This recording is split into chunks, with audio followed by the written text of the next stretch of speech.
नमस्ते मित्रों, मैं आपका दोस्त दीप और आज जिस मूवी की स्टोरी मैं आपके लिए लेके आया हूँ उस मूवी का नाम है डेड स्नो। इस मूवी में हम ज़ॉम्बीज देखेंगे जो हिटलर की आर्मी के हैं। तो चलिए मूवी की स्टोरी स्टार्ट करते हैं। पर स्टार्ट करने से पहले आप इस चैनल को सब्सक्राइब कर दें।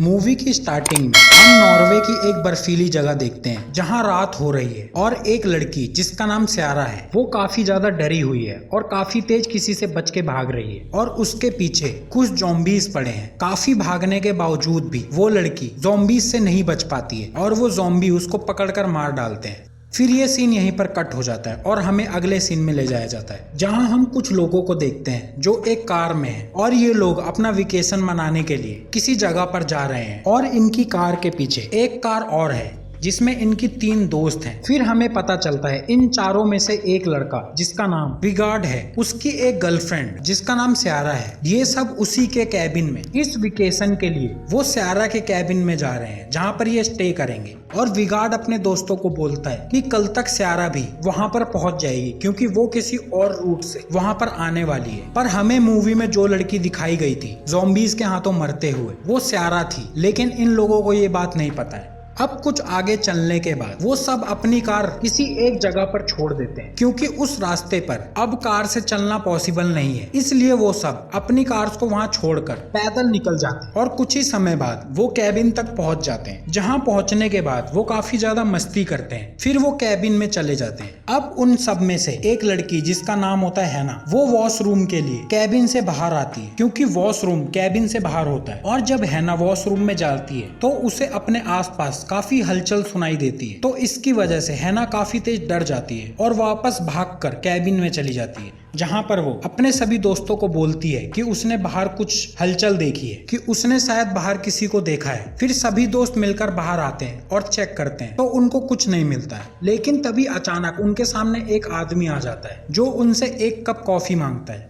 तो वो उसको अंदर बुलाकर कॉफी देते हैं। फिर बातों ही बातों में वो आदमी उनसे पूछता है कि वो सब यहाँ क्या कर रहे हैं। तब विगार्ड उसको जवाब देता है कि हम अपना वेकेशन मनाने यहाँ पर आए हैं और ये कैबिन उसकी गर्लफ्रेंड स्यारा का है। इसके बाद वो आदमी उन सबको उस जगह की एक स्टोरी बताता है जिसमें वो उनको बताता है कि ये जगह वर्ल्ड वॉर 2 में हिटलर के सैनिकों की मनपसंद जगह थी और हिटलर की आर्मी ने इस जगह के लोगों के साथ काफी ज्यादा अत्याचार किया है। लेकिन जब वर्ल्ड वॉर खत्म हुआ और हिटलर की हार हो गई तब यहाँ के लोगों ने मिलकर हिटलर की उस आर्मी को सबक सिखाने के लिए कुछ लोगों को मार दिया। लेकिन कुछ आर्मी के लोग अपनी जान बचाकर पहाड़ी की ओर भागे। उसके बाद उन लोगों का आज तक कोई पता नहीं चला और यहाँ के लोकल लोगों का मानना है कि वो आर्मी अभी भी यहाँ पर मौजूद है और इस जगह को श्रापित माना जाता है।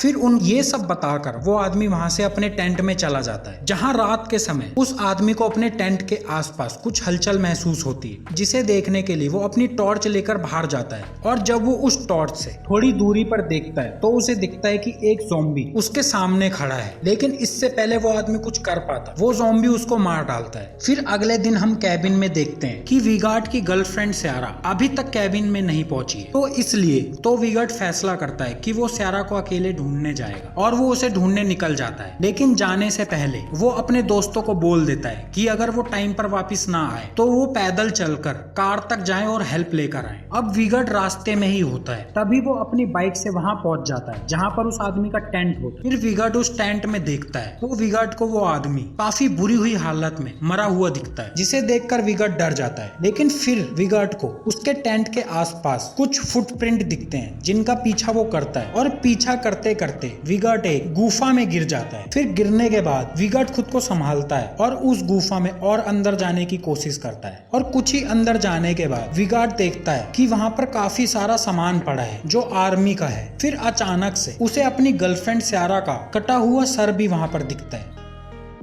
और अब हम देखते हैं कि कैबिन में मौजूद लोगों को एक बॉक्स मिलता है जिसमें काफी सारा खजाना होता है। तो वो सब मिलकर उस खजाने से मस्ती करना शुरू कर देते हैं। और इसी मोमेंट में मजाक में हैना नाम की लड़की मार्टिन की पॉकेट में उसी खजाने में से मार्टिन की पॉकेट में एक कॉइन डाल देती है।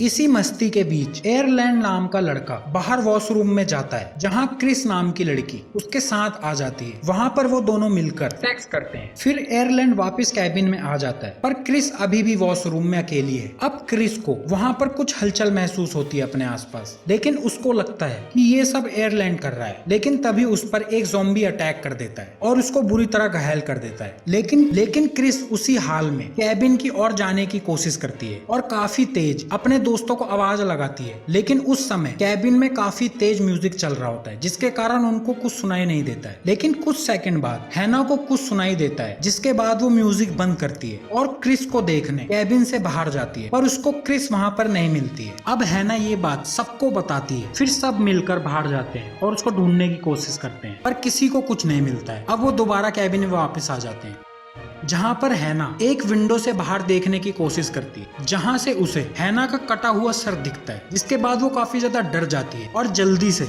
डोर्स को बंद कर देती है। लेकिन ये होने के बाद दूसरी लड़की भी उस विंडो से बाहर देखने की कोशिश करती है, जहाँ पर एक ज़ॉम्बी उसके बालों को पकड़ लेता है और बाहर खींचने की कोशिश करता है। लेकिन वो सब मिलकर उस लड़की को बचा लेते हैं और ये होने के बाद वो सब जल्दी से सभी दरवाजों को अच्छी तरह लॉक करने की कोशिश करते हैं। लेकिन इस समय घर के बाहर एक दो ज़ॉम्बी नहीं, ज़ॉम्बीज का पूरा ग्रुप है जो घर के अंदर घुसने की पूरी कोशिश कर रहे हैं। अब इसी बीच में एयरलैंड को कुछ ज़ॉम्बीज पकड़कर विंडो से बाहर खींच लेते हैं और वो उसके शरीर के 2 टुकड़े कर देते हैं। ये होने के बाद वहाँ शांति हो जाती है। लेकिन वो सब अब काफी ज्यादा डर चुके हैं और वो प्लान बनाते हैं कि अगले दिन दोनों लड़के मिलकर ज़ॉम्बीज का ध्यान भटकाएंगे और बाकी की बची दोनों लड़कियां कार की ओर भागेंगी और यहाँ पर मदद लेके आएंगी। फिर हम दोबारा से वीगार्ड को देखते हैं, जो अभी भी गुफा में है, जहाँ पर एक ज़ॉम्बी अचानक से उस पर अटैक कर देता है और इस अटैक में वो गुफा से बाहर आ जाते हैं। अब वीगार्ड भी ज़ॉम्बी से मुकाबला करता है, जिसमें वो एक ज़ॉम्बी को मार देता है, पर वहाँ पर एक और ज़ॉम्बी आ जाता है और उससे बचने के लिए वीगार्ड रस्सी का सपोर्ट लेकर एक चोटी से नीचे कूद जाता है। लेकिन वो ज़ॉम्बी भी उसके साथ वहीं पर लटक जाता है और इसी बीच वो ज़ॉम्बी वीगार्ड को गर्दन पर काट लेता है, जिसके बाद वीगार्ड थोड़ी हिम्मत कर उस ज़ॉम्बी को वहां से गिरा देता है और खुद ऊपर आ जाता है। अब यहाँ कैबिन में प्लानिंग के हिसाब से वो दोनों लड़के ज़ॉम्बीज का ध्यान भटकाने की कोशिश करते हैं और पीछे से वो दोनों लड़कियां कार की ओर भागती हैं। लेकिन कुछ ही भागने के बाद उन दोनों लड़कियों पर ज़ॉम्बीज अटैक कर देते हैं और इस अटैक में हैना उन ज़ॉम्बीज से लड़ाई करती है, पर दूसरी लड़की वहां से भाग जाती है। पर उस दूसरी लड़की पर काफी सारे ज़ॉम्बीज मिलकर अटैक करने की कोशिश करते हैं, जिसमें वो कुछ समय बाद ज़ॉम्बीज उसको पकड़ लेते हैं और उसके शरीर को फाड़ना शुरू कर देते हैं। लेकिन उसी समय उस लड़की को अपने पास एक बॉम्ब दिखता है, जिसको वो ब्लास्ट कर देती है। उस ब्लास्ट से उसके साथ साथ वो ज़ॉम्बी भी मर जाते हैं। लेकिन इस ब्लास्ट की वजह से इन सभी ज़ॉम्बीज का कैप्टन वहां पर आ जाता है और वो कैप्टन अब अपनी ज़ॉम्बी आर्मी को खुद उन्हें मारने का ऑर्डर देता है। अब हैना भागते भागते एक पहाड़ी की चोटी के एंड पर पहुंच जाती है, जहां वो एक ज़ॉम्बी के साथ पहाड़ी की चोटी से नीचे गिरती है और कुछ देर बाद जब हैना की आंखें खुलती हैं तो वो बर्फ में धसी होती है और फिर कुछ कोशिश करने के बाद वो बर्फ से बाहर आती है। लेकिन साथ में वो देखती है कि एक ज़ॉम्बी भी वहां पर बर्फ में फंसा हुआ है, तो लगे हाथों हैना उस ज़ॉम्बी को वहीं मार देती है। फिर हम वीगार्ड को देखते हैं, जहां अब उसकी हालत काफी खराब हो चुकी है, पर वो अपनी बाइक पर एक मशीन गन लगाता है और अपनी बाइक को कैबिन की ओर ले जाता है अपने दोस्तों की हेल्प करने के लिए। फिर हम कैबिन में आ जाते हैं, जहां वो दोनों दोस्त ज़ॉम्बीज से लड़ाई कर रहे हैं, पर तभी उस जगह पर वीगार्ड अपनी बाइक से आ जाता है, जिस पर उसने गन लगा रखी है, और वो अकेला ही सभी ज़ॉम्बीज को अपनी गन से मार देता है। और ज़ॉम्बीज के मरने के बाद वीगार्ड अपने दोस्तों से बाकी के बचे लोगों के बारे में पूछ ही रहा होता है, तभी पीछे से 5-6 ज़ॉम्बीज आकर वीगार्ड को बीच में से फाड़ देते हैं। ये देखने के बाद वो दोनों दोस्त फिर से पागलों की तरह ज़ॉम्बीज से लड़ना शुरू कर देते हैं और उन्हें काटना शुरू कर देते हैं। और इसी लड़ाई के बीच में हैना वहां पर पहुंचती है, जो एकदम से मार्टिन के कंधे पर हाथ रखती है। लेकिन मार्टिन बिना देखे अपना चाकू घुमा देता है, जो चाकू सीधा हैना की गर्दन पर लगता है और वहीं मौके पर ही हैना की मौत हो जाती है। अब वो ये देखने के बाद काफी परेशान होते हैं, लेकिन वो फिर से ज़ॉम्बीज से लड़ना शुरू कर देते हैं। अब इसी लड़ाई के बीच एक ज़ॉम्बी मार्टिन के हाथ पर काट लेता है, जिसके बाद मार्टिन को लगता है कि शायद अब वो भी ज़ॉम्बी बन जाएगा, और इसी चीज से बचने के लिए मार्टिन अपने ही हाथ को काट देता है। लेकिन वो दोनों मिलकर सभी ज़ॉम्बीज को मार देते हैं। अब उनके सामने सिर्फ एक ज़ॉम्बी बचा है, जो उस उस आर्मी का कैप्टन है। लेकिन तभी वो कैप्टन अपने दोनों हाथ फैलाकर काफी तेज कुछ बोलता है, जिसके बाद वहां पर फिर से जमीन में से काफी सारे ज़ॉम्बी अपने आप निकलना शुरू हो जाते हैं। अब ये देखकर वो दोनों दोस्त वहां से काफी तेज भागते हैं, पर कैप्टन उन दोनों में से एक लड़के को पकड़ता है और मार देता है। लेकिन उस लड़के को मारने के बाद कैप्टन उसकी जेब में से एक घड़ी निकालता है, जो घड़ी उस लड़के को उस कैबिन के खजाने में से मिली थी। और ये सब मार्टिन दूर से देख रहा होता है, तो मार्टिन को समझ में आ जाता है कि इन सबको केवल वो वाला खजाना चाहिए जो हमें कैबिन में मिला है। अब मार्टिन भागते भागते कैबिन के पास पहुंचता है, जहां वो कैप्टन अपनी आर्मी के साथ पहुंच जाता है और मार्टिन वो खजाने का बॉक्स कैप्टन को दे देता है, जिसे देखकर कैप्टन का गुस्सा शांत हो जाता है और मार्टिन वहां से भागकर अपनी कार के पास पहुंच जाता है। लेकिन कार स्टार्ट करते समय मार्टिन की जेब से एक कॉइन गिरता है, जो कॉइन हैना ने मजाक में उसकी जेब में डाला था। अब जैसे ही मार्टिन वो कॉइन दोबारा अपने हाथों में उठाता है, हम तभी देखते हैं कि कार के बाहर दोबारा से वो कैप्टन आ गया है और वो उसी कॉइन के लिए आया है और वो इसी कॉइन के लिए आया है। फिर कैप्टन एकदम से कार की विंडो पर मुक्का मारता है, जहां पर मूवी खत्म हो जाती है। तो ये मूवी की स्टोरी स्टार्ट करते हैं। देखा था कि हेजहॉग के ज़ॉम्बीज ने सभी लोगों को मार डाला था, केवल एक ही इंसान बचा था जिसका नाम मार्टिन होता है। और एंड में बचते बचाते मार्टिन भागकर अपनी कार तक आ जाता है, लेकिन एक सोने के सिक्के के कारण सभी ज़ॉम्बीज उसके पीछे पीछे वहां भी आ जाते हैं और हेजहॉग उस पर अटैक कर देता है। और ये वाला पार्ट, अब जैसे ही हेजहॉग मार्टिन पर अटैक करता है, तभी वहां पर काफी सारे ज़ॉम्बीज आ जाते हैं और वो भी मार्टिन की कार पर चढ़कर उस पर अटैक करने की कोशिश करते हैं, जिसको देखकर मार्टिन अपनी कार को स्टार्ट करता है और वहां से कार को भगा लेता है। सभी ज़ॉम्बीज तो गिर जाते हैं, लेकिन हेजहॉग अभी भी की कार से लटका हुआ है। लेकिन कुछ आगे चलते ही सामने से एक ट्रक आ जाता है और उस ट्रक की ज्यादा नजदीकी होने के कारण हेजहॉग उस ट्रक से टकराकर कार से गिर जाता है। लेकिन हेजहॉग का हाथ कटकर मार्टिन की कार में ही गिर जाता है, जिसके बाद मार्टिन अपनी कार से वो सोने का सिक्का निकालकर भी फेंक देता है और मार्टिन काफी ज्यादा खुश होता है, क्योंकि अब उसको लगता है कि कोई भी ज़ॉम्बी उसका पीछा नहीं करेगा। यहाँ वो ट्रक ड्राइवर अपना ट्रक रोक लेता है और उसको लगता है कि उसने किसी इंसान को टक्कर मार दी है, तो वो अपने ट्रक से उतरकर हेजहॉग के पास जाता है और वो उसे इंसान समझकर सीपीआर देने की कोशिश करता है। लेकिन तभी हेजहॉग उस ड्राइवर के मुंह को ही काट लेता है और बाकी ज़ॉम्बीज मिलकर उस ट्रक ड्राइवर को मार डालते हैं और खा जाते हैं। जिसके बाद हेजहॉग अपना वो सोने का सिक्का उठा लेता है और साथ में उसकी नजर अब शहर की तरफ जाती है और वो काफी ध्यान से उस शहर को देखना शुरू कर देता है, जिसका मतलब अब हेजहॉग अपने ज़ॉम्बीज को लेकर शहर के अंदर जाएगा और वहां पर इंसानों को मारेगा। और यहाँ मार्टिन काफी समय तक कार चलाता है, लेकिन कुछ ही समय बाद काफी थका होने के कारण उसकी कार का डिसबैलेंस हो जाता है और उसका एक्सीडेंट हो जाता है। जिसके बाद हम नेक्स्ट सीन में देखते हैं कि मार्टिन हॉस्पिटल में है, जहाँ उसके साथ एक पुलिस ऑफिसर भी है और वो पुलिस ऑफिसर मार्टिन के होश में आते ही उससे उसके दोस्तों के बारे में पूछता है। तो जवाब में मार्टिन पुलिस ऑफिसर को बोलता है कि उसके सभी दोस्तों को ज़ॉम्बीज ने मार डाला है। लेकिन पुलिस ऑफिसर मार्टिन को बोलता है कि हैना का मर्डर गला काट के किया गया है और जिस कुल्हाड़ी से हैना को मारा गया है उस पर मार्टिन की उंगलियों के निशान मिले हैं, जिस कारण से उन सभी की मौत का जिम्मेदार वो ऑफिसर मार्टिन को बोलता है और हॉस्पिटल से ठीक होते ही वो उसको सीधा जेल लेके जाएगा। ये सुनकर मार्टिन काफी ज्यादा घबरा जाता है, जिसके बाद उसका ध्यान उसके कटे हुए हाथ पर जाता है। लेकिन वहाँ पर उसका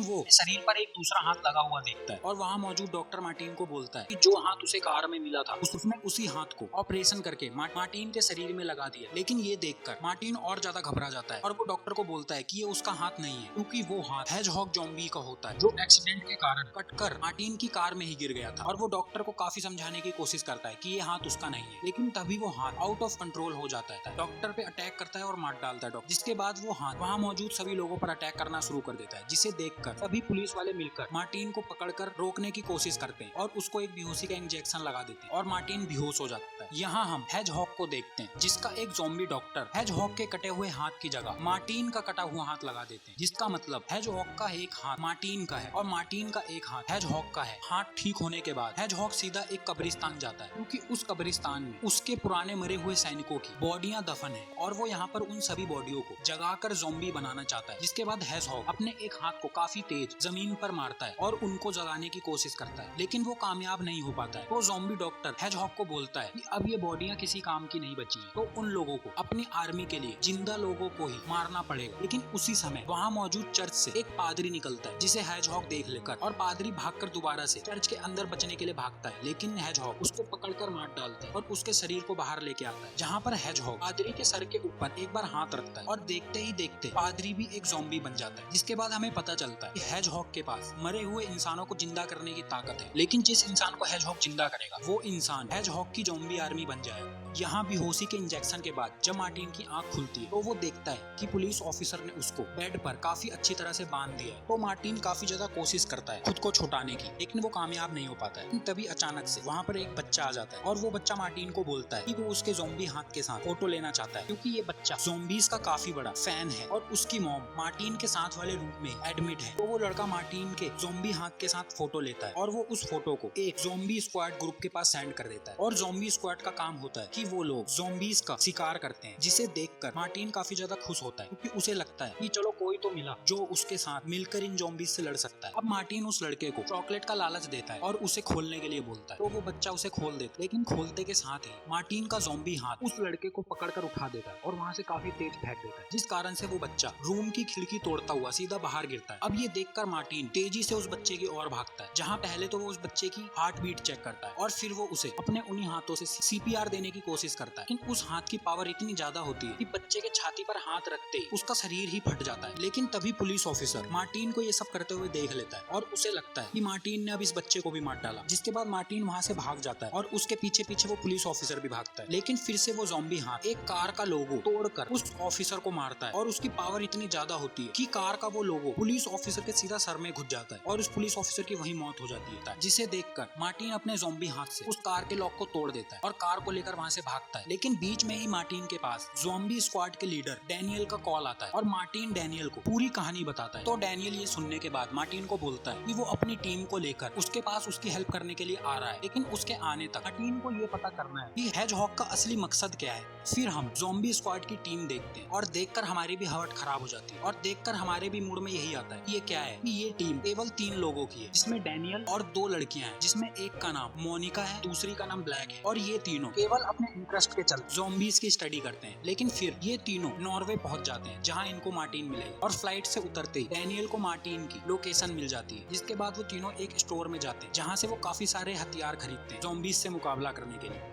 यहाँ मार्टिन एक वॉर म्यूजियम में पहुंच जाता है, जहाँ म्यूजियम के बाहर वो एक न्यूज़पेपर देखता है जिसमें उसकी फोटो छपी होती है और पुलिस ने मार्टिन को मोस्ट वांटेड घोषित कर दिया है। अब मार्टिन म्यूजियम के अंदर जाता है, जहाँ उसको एक ग्लेन नाम का आदमी मिलता है, लेकिन ग्लेन मार्टिन को पहचान लेता है कि ये इस समय मोस्ट वांटेड है। तो ये देखकर ग्लेन पुलिस को फोन मिलाने की कोशिश करता है, लेकिन मार्टिन अपने ज़ॉम्बी हाथ से उसको रोक लेता है और ग्लेन को उसकी मदद करने के लिए बोलता है, जिसके बाद ग्लेन शांत हो जाता है और वो उसकी हेल्प करने के लिए तैयार हो जाता है। जिसके बाद मार्टिन ग्लेन से हेजहॉग के बारे में पूछता है, जिसके बाद ग्लेन मार्टिन को कुछ डॉक्यूमेंट्स दिखाता है, हिस्ट्री होती है, जिस हिस्ट्री से पता चलता है कि हेजहॉग हिटलर का सबसे काबिल ऑफिसर था और हिटलर ने हेजहॉग को मरने से पहले एक काम दिया था कि उसे एक पूरे गांव को खत्म करना है, जिसके लिए हेजहॉग अपनी आर्मी को लेकर उस गांव की ओर निकला था। लेकिन बीच में गांव वालों ने मिलकर हेजहॉग की आर्मी को मार डाला था। जिसके बाद मार्टिन समझ जाता है कि जो काम हिटलर ने हेजहॉग को करने को दिया था वो काम वो पूरा नहीं कर पाया था, तो अब वो उसी काम को पूरा करने के लिए यहाँ आया है और वो उस पूरे गाँव को खत्म कर ही मानेगा। जिसके बाद मार्टिन मैप में उस गांव की लोकेशन चेक करता है, तो उसको पता चलता है कि ये म्यूजियम भी उसी गांव के रास्ते के बीच में है। और तभी मार्टिन की नजर खिड़की से बाहर जाती है, जहां वो देखता है कि हेजहॉग अपनी ज़ॉम्बी आर्मी को लेकर म्यूजियम के बाहर पहुंच चुका है और वो वहां मौजूद सभी लोगों को मारना शुरू कर देता है और साथ में मरे हुए लोगों को वो ज़ॉम्बी बनाकर अपनी आर्मी में शामिल भी करता जाता है। इसके बाद हेजहॉग सीधा म्यूजियम के अंदर घुसता है, लेकिन हेजहॉग से बचने के लिए मार्टिन और ग्लेन एक स्टैचू बन जाते हैं और यहाँ हेजहॉग म्यूजियम से कुछ सामान उठाता है और मैप ले लेता है, जिसकी मदद से वो उस गाँव तक पहुँच सके। लेकिन वो मार्टिन और ग्लेन को नहीं पहचान पाता है, तो वो अपना मैप लेकर वहाँ से चलता बनता है। और जब मार्टिन म्यूजियम से बाहर आता है तो उसे दिखता है कि म्यूजियम के बाहर कुछ लोग ज़ॉम्बी बन चुके हैं जो उन पर अटैक करने की कोशिश करते हैं। लेकिन अब मार्टिन अपने ज़ॉम्बी हाथ की मदद से सभी ज़ॉम्बीज को मारना शुरू कर देता है और फाइनली वो सभी ज़ॉम्बीज को मार भी डालता है। और जब वो एक ज़ॉम्बी की अपने हाथों से आंख बंद करने की कोशिश करता है, तभी वो ज़ॉम्बी एकदम से जिंदा हो जाता है, जिसे देखकर मार्टिन उस ज़ॉम्बी को फिर से मार देता है। लेकिन वो एक बार दोबारा से उस ज़ॉम्बी के सर पर हाथ रखता है, जिससे वो ज़ॉम्बी दोबारा से खड़ा हो जाता है। जिसके बाद मार्टिन को पता चलता है कि ज़ॉम्बी हाथ लगे होने के कारण उसके पास भी ये पावर आ चुकी है कि वो भी इसी बॉडी को अपने इस हाथ से जिंदा कर सकता है और अपने हाथ से वो जिस ज़ॉम्बी को जिंदा करेगा वो ज़ॉम्बी मार्टिन को ही बॉस मान लेगा। लेकिन उसी समय अचानक से उस ज़ॉम्बी पर एक कुल्हाड़ी से हमला हो जाता है और उस पर जो अटैक करता है वो ज़ॉम्बी स्क्वाड का डैनियल होता है, जिसे मारने के बाद डैनियल उस ज़ॉम्बी के साथ अपनी एक फोटो लेता है, क्योंकि डैनियल ने आज जिंदगी में पहली बार किसी ज़ॉम्बी को मारा था। इसके बाद डैनियल मार्टिन को बताता है कि वो ही ज़ॉम्बी स्क्वाड का हेड है, जिससे उसकी फोन पर बात हुई थी। अब उनको देखकर मार्टिन काफी ज्यादा चक्कर में पड़ जाता है, क्योंकि ये लोग मार्टिन को ज़ॉम्बीज से बचाएंगे, ऐसा हो ही नहीं सकता है। खैर मार्टिन उन सबको बताता है कि हेजहॉग अपनी आर्मी को लेकर सीधा उस गांव की ओर गया है और वो पूरे गांव को मार डालेगा। जिसके बाद मार्टिन उन सबको फिर से अपने हाथ से एक ज़ॉम्बी को जिंदा करके दिखाता है और ये देखकर डैनियल काफी ज्यादा शॉक हो जाता है, लेकिन साथ में उसे एक आइडिया आ जाता है और वो मार्टिन को बोलता है कि यहाँ पास ही में एक रशियन आर्मी के सोल्जर्स की काफी सारी समाधियां हैं और उन सभी रशियन आर्मी को हेजहॉग ने ही मारा था। तो अपने इस हाथ की मदद से उन सभी रशियन आर्मीज को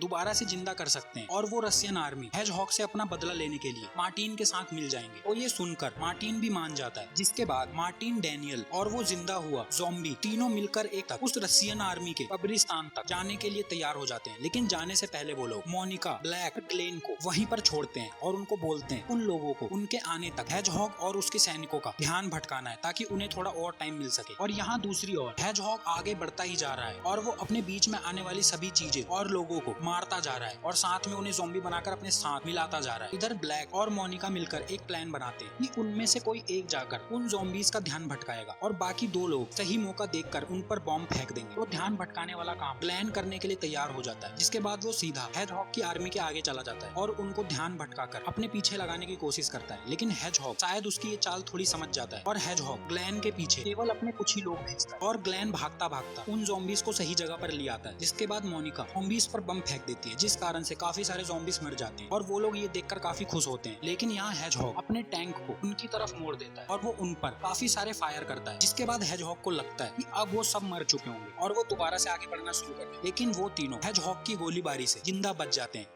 यहाँ मार्टिन भी उस जगह पर पहुंच जाता है जहाँ रशियन सैनिकों की बॉडियां दफन है और मार्टिन अपने ज़ॉम्बी हाथ से जमीन पर पंच मारता है। के बाद सभी मरे हुए रशियन आर्मी के सैनिक जमीन से बाहर निकल कर आ जाते हैं और उस रशियन आर्मी का कैप्टन मार्टिन की तरफ आता है, जिसे देखकर सबकी हालत खराब हो जाती है, क्योंकि इस समय तक किसी को नहीं पता होता है कि ये लोग मार्टिन की सुनेंगे भी या नहीं। लेकिन उस रशियन आर्मी का कैप्टन मार्टिन के आगे सर झुका देता है और वो लोग मार्टिन को अपना बॉस मान लेते हैं। और यहाँ हेजहॉग अपने टैंक के साथ उस गाँव तक पहुँच जाता है जहाँ वो देखता है कि ये गाँव पूरी तरह से खाली है। जिसके बाद मार्टिन हेजहॉग के आगे आता है और वो हेजहॉग को बोलता है कि उसने उसके आने से पहले ही पूरा गांव खाली करवा दिया। और साथ में मार्टिन अपना ज़ॉम्बी हाथ भी हेजहॉग को दिखाता है और उसे वहां से जाने के लिए बोलता है। लेकिन हेजहॉग कहाँ जाने वाला है। इसके बाद मार्टिन अपनी रशियन आर्मी को बुलाता है और रशियन आर्मी को देखकर हेजहॉग थोड़ा शॉक होता है। जिसके बाद वो दोनों आर्मीज आपस में लड़ना शुरू कर देती और रशियन आर्मी का लीडर केवल हेजहॉग को मारकर अपना बदला लेना चाहता है। सभी ज़ॉम्बीज को मारता हुआ हेजहॉग की ओर बढ़ता रहता है। जिसके बाद वो हेजहॉग के पास पहुंच जाता है और वो दोनों आपस में लड़ना शुरू कर देते हैं। तभी वहाँ पर पुलिस भी पहुंच जाती है और जब वो ये सब देखती है तो उन लोगों को यही नहीं समझ में आता है कि ये चल क्या रहा है। पर तभी उन पुलिस वालों की कार पर एक टैंक चढ़ जाता है, जिससे बचने के लिए वो लोग अपनी कार छोड़कर भागकर वो एक घर में छुप जाते हैं। और इस समय रशियन ज़ॉम्बीज हेजहॉग की आर्मी पर काफी ज्यादा भारी पड़ते हैं। लेकिन यहाँ हेजहॉग का डॉक्टर हेजहॉग की आर्मी को बार बार ठीक करता रहता है और लड़ने भेजता रहता है। फिर यहाँ पर वो तीनों भी पहुंच जाते हैं और अब ये सब मिलकर हेजहॉग की आर्मी को मारना शुरू कर देते हैं। और यहाँ वो रशियन लीडर हेजहॉग को जान से मारने ही वाला होता है। तभी हेजहॉग का एक सैनिक पीछे से रशियन लीडर पर अटैक कर देता है। जिसके बाद हेजहॉग उस रशियन लीडर को जान से मार देता है। ये देखकर रशियन आर्मी कमजोर पड़ जाती है और वो हारना शुरू कर देती है। यहाँ मार्टिन ये सब देखकर सीधा हेजहॉग से लड़ने पहुंच जाता है। तभी डैनियल हेजहॉग के टैंक में घुस जाता है और उस टैंक के ज़ॉम्बी ड्राइवर को गोली मार देता है। और यहाँ मार्टिन को हेजहॉग काफी बुरी तरह से मार रहा होता है। लेकिन तभी मार्टिन का वो टैंक सीधा उसी घर में घुस जाता है जहाँ पर मार्टिन और हेजहॉग लड़ रहे होते हैं। तो वो दोनों उसी टैंक पर चढ़ जाते हैं और टैंक चलता है और वो लोग चलते हुए टैंक पर ही लड़ते रहते हैं। लेकिन एंड में हेजहॉग मार्टिन को घायल करके एक कार पर फेंक देता है और तब तक यहाँ टैंक भी रुक चुका होता है और हेजहॉग मार्टिन को मारने ही वाला होता है। डैनियल टैंक को सीधा हेजहॉग के सर पर पॉइंट करता है और उसे शूट कर देता है और हेजहॉग का पूरा सर ही उड़ जाता है। और यहाँ हेजहॉग के मरते ही उसकी पूरी आर्मी अपने आप मर जाती है और सबकी जान बच जाती है। और वहाँ से फिर ज़ॉम्बी स्क्वाड चला जाता है और अब मार्टिन सीधा हैना की कब्र के पास जाता है जहाँ वो उसे खोद कर हैना की बॉडी को बाहर निकालता है और अपने ज़ॉम्बी हाथ से हैना को फिर से जिंदा कर देता है। लेकिन अब हैना भी ज़ॉम्बी बन चुकी है और वो दोनों एक दूसरे को देखकर काफी खुश होते हैं। इसके बाद लास्ट सीन में हम देखते हैं कि हेजहॉग का डॉक्टर हेजहॉग का उड़ा हुआ सर मिल जाता है और हेजहॉग का सर अभी तक जिंदा है और मूवी यहीं एंड हो जाती है। तो अब आप मुझे कमेंट करके बताइए आपको मूवी कैसी लगी और साथ में हमारे चैनल को सब्सक्राइब कर लें, क्योंकि मैं आपको इस चैनल पर इसी तरह एंटरटेन करता रहता हूँ। धन्यवाद।